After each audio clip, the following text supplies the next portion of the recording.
Hello, ako po si Madam P at ito yung ating reading for the sign of Virgo, summarizing Venus, Jupiter, Virgo.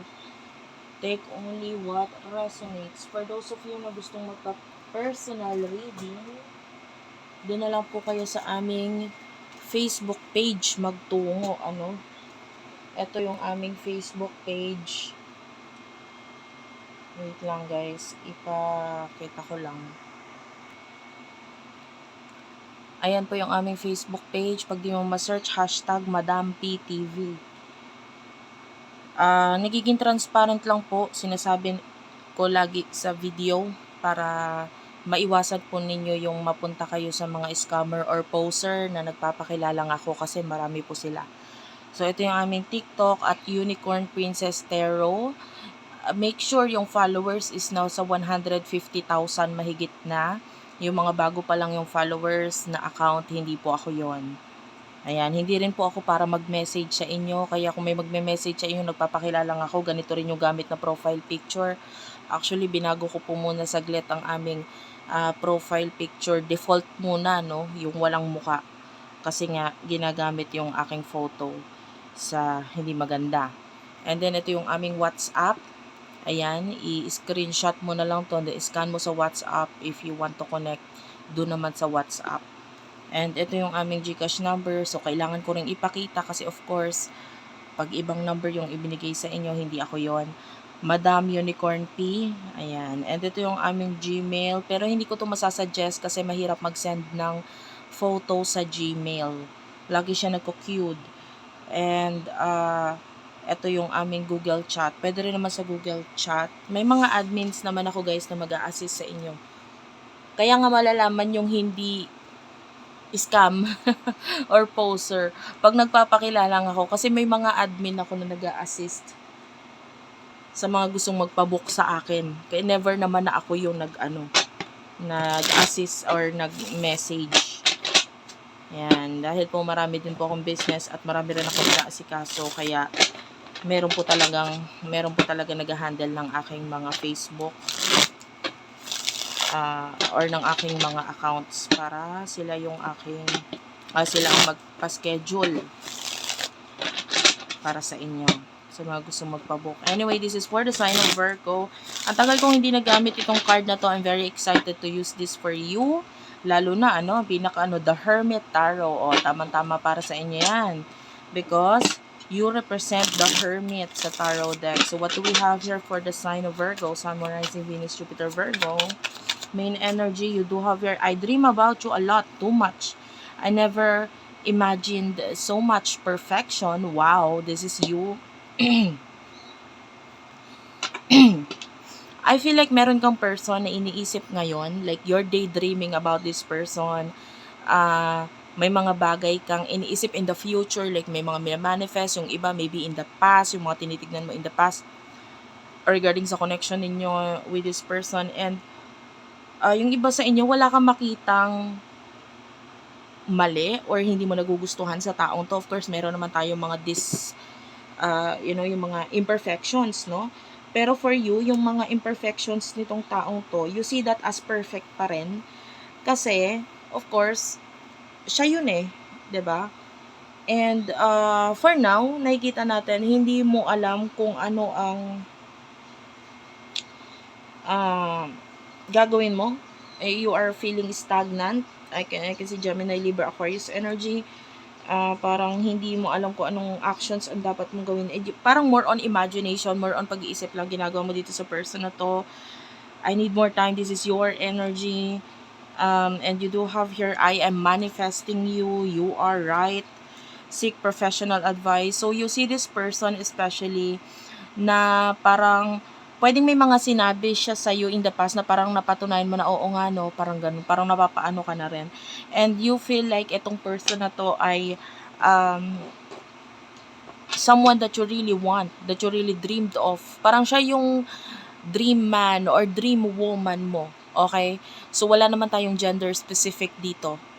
So siya yung nakikita mong person na when you say dream woman, dream man, yun yung lumalabas sa panaginip mo whenever you're daydreaming.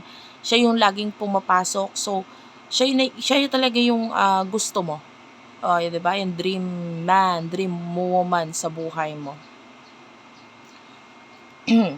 And, sino yung person na kakonect mo pagdating sa love, spirit guides, angel guides for the sign of Virgo?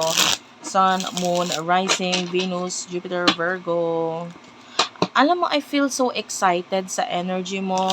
Parang may mga paparating na very exciting event sa buhay mo ngayon. And you should be ready, you should be preparing yourself.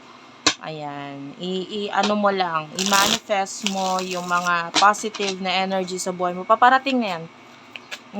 Nakakaramdam ako ng excitement. So, who is this person that you're dealing with? You do have your, please give me time. I've never felt this way before, okay? And you do have your, you are my everything. Bottom of the deck, I know you from somewhere. So, etong person na to, pwedeng yung connection ninyo, maybe soulmate connection, nararamdaman niya rin, iyon. Pero, you do have your, I am obsessed with your body. Nararamdaman niyo yung spiritual connection ninyo, pero nakikita niya yon as maybe, nako-confuse siya. Parang nakikita niya yon as obsession. Ano ba to? Bakit ba isip ako ng isip dito sa taong to? Tapos, feeling niya na-obsess siya sa'yo. Well, both of you are thinking about each other. Pareho naman kayong iniisip niya yung isa't isa. Pero siya, hindi niya maipaliwanag kung bakit. Maybe ikaw, alam mo na sa sarili mo, kasi siya yung dream man ko, dream woman ko, siya yung soulmate ko. So, alam mo na, may explanation ka na siya. Medyo naguguluhan siya. Ano ba to? Bakit ba lagi iniisip yung taong yon? And you are my everything. So, it feels like yung specific connection ninyo is very nakakatakot para sa kanya kasi parang lahat ng kailangan niya or gusto niya nasa iyo din. And sa inyong dalawa, siya yung mas nakikitaan natin na parang hindi siya ready for now kasi nga naguguluhan siya eh. Dahil hindi niya pa na-experience yung mga ganitong klaseng connection in the past, yung ganitong klaseng feeling, hindi niya pa yan nararamdaman in the past. So, parang bago sa kanya yung mga bagay na to. Tell me about the emotions, please, spirit guides, angel guides for the sign of Virgo, Sun, Moon, Rising, Venus, Jupiter, Virgo. Okay. Ay. You matter with the color pink. Very pretty color. Ace of Cup. Okay. Mahal mo yung person na to, of course. And importante siya para sa'yo. I still don't have all the answers. Sa ngayon, maybe you don't know what to do, kung ano mangyari, or ano gagawin mo if ever dumating, or if ever magparamdam, or if ever magkaroon ng communication sa inyo ng person na to. So, pwedeng hindi mo pa alam yon. You do have here, gossip only hurts more. So, yung iba sa inyo, nagfo-focus ka ngayon sa mga bagay na kailangan mong ayusin sa buhay mo when it comes to communication. So, yung iba, I don't know, some sort of communication na nakikita natin dito eh. Could be cellphone, or technology, or online platforms. So, may mga bagay ka pang kailangan ayusin dyan, and you have to focus on making it possible. Yung iba pwedeng may mga iniisip na negosyo regarding cellphone, regarding online platforms, and maybe tinatry mo mag-focus dito sa bagay na to kasi for now, yung person na to na nandun na nararamdaman may feelings para sa kanya, pero nagpaparaya ka kasi eh. You do have your, I am open to compromise. Nagpaparaya ka sa kung ano man yung mga desisyon niya sa buhay ko, ano man nangyayari sa inyo, sa connection ninyo. Parang sige lang, yun ang ang nangyayari. So, wala naman tayong magagawa dyan. Sige, ibigay ko na lang kung ano yung makakabuti para sa amin dalawa. So, nandun yung nagpo-focus ka muna sa sarili mo ngayon. Although mahal mo yung tao, you're thinking about the person. Emotion niya sa'yo. I am very jealous person. So, yung iba sa inyo, part of this person, kaya siya lumayo, is pwedeng may pinagselosan siya, or may nakikita siyang hindi maganda sa, sa'yo. Maybe people around you na nakikita niyang threat, or yeah, very very jealous. I am addicted to you. So sabi ko nga, obsessed, addicted, itong person na to, lagi kanyang iniisip, obsessed siya sa'yo. And if I could follow you, I could lose. If I follow you, I could lose everything. So yung person na to, pwedeng gusto niya talaga na makipag-connect, communicate sa'yo, pero something is pwedeng mawala if ever gagawin niya yon. Words do hurt. I feel like may mga sinabi siya sa'yo na nasaktan din siya dun sa sinabi niya or ginawa niya. Hindi niya yung gusto. Let me hold you, and do you even see me that way? So, itong person na to, yan, you do have here the angel number 777. Yung person na to, maybe, gusto kanyang makita, gusto kanyang mawakan, gusto kanyang makasama, pero, pwedeng part of this person is, natatakot siya na baka hindi rin kasi ganun yung ibalik mo sa kanya. Maybe it has something to do with the past, kasi past energy yung nakukuha ko na pwedeng may paglayo or pag-iwas or pag-alis dito sa person na to or ng connection ninyo na pagkawala, kasi hindi possible na mawakan kanya, na makasama kanya, and feeling niya hindi mo kayang i-accept or hindi mo siya kayang ma-accept kung ano siya. So, ito yung nagiging dahilan kung bakit parang may push and pull dito sa connection na to. So, what will happen in the near future for you, for the sign of Virgo, Sun, Moon, Rising, Venus, Jupiter, Virgo, please? Spirit guides, angel guides, please tell me. I am terrified. You do have here. Mostly yung number nagpapakita is, as you can see, it's 9, 7. Yun yung mga nagpapakitang number eh. Now is not the time. I am terrified. I just want you all the time. I would do anything for you, and I sometimes wonder if you care. And then yung person na ito, tell me about this person in the near future. Okay, you do have here, have I lost everything? I worry about us a lot, and I want you. You already know. And what do you want? So, eto.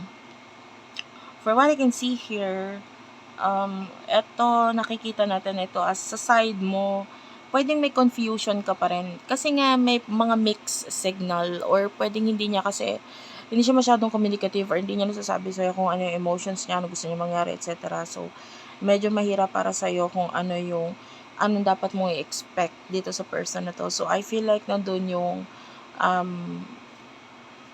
hindi mo rin alam kung anong gagawin mo or anong mangyayari sa connection ninyo, but you know that you want this person, gusto mo siya, and you are willing to take the risk or willing mo ibigay lahat, pero part of you is umiiwas na rin kasi nga nandun na nagpaparaya ka or hinahayaan mo na lang siya, and then at the same time, pwedeng nandun na rin yung takot mo na kasi baka wala na rin naman akong expect, so bakit pa ako, diba?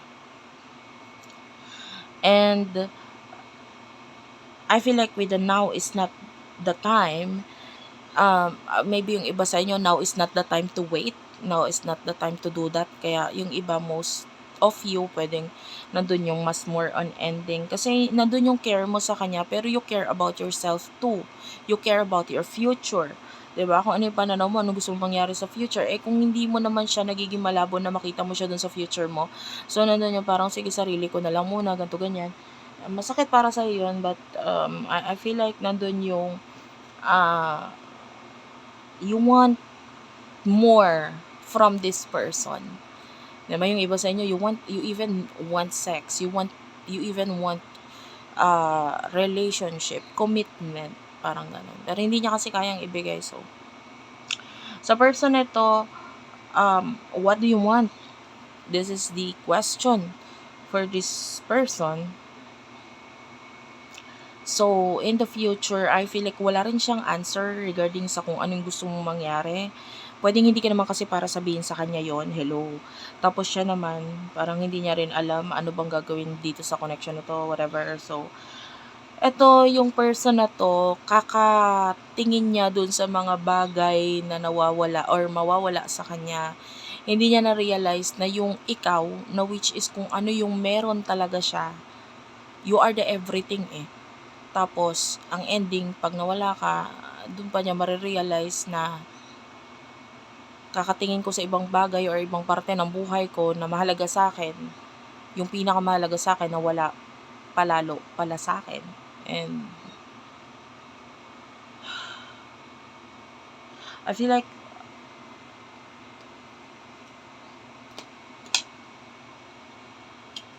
ang ano kasi dito, ang kalaban mo dito is the ego of this person at saka yung shadow side niya. Like, hangga't hindi niya natatanggap yung shadow side niya, kung ano siya, kung ano yung mga meron siya, kung ano yung mga wala siya, kung ano yung mga nangyari sa buhay niya na kailangan niya tanggapin na nangyari yun, kasi part yun ng life niya, part yun ng buhay niya. I feel like this person is really broken. Tapos, tinatry niyang i-fix pa yung sarili niya. Nandun siya sa process na i-fix niya yung sarili niya. Kung ano yung mga inner child niya, gusto niyang ayusin. And,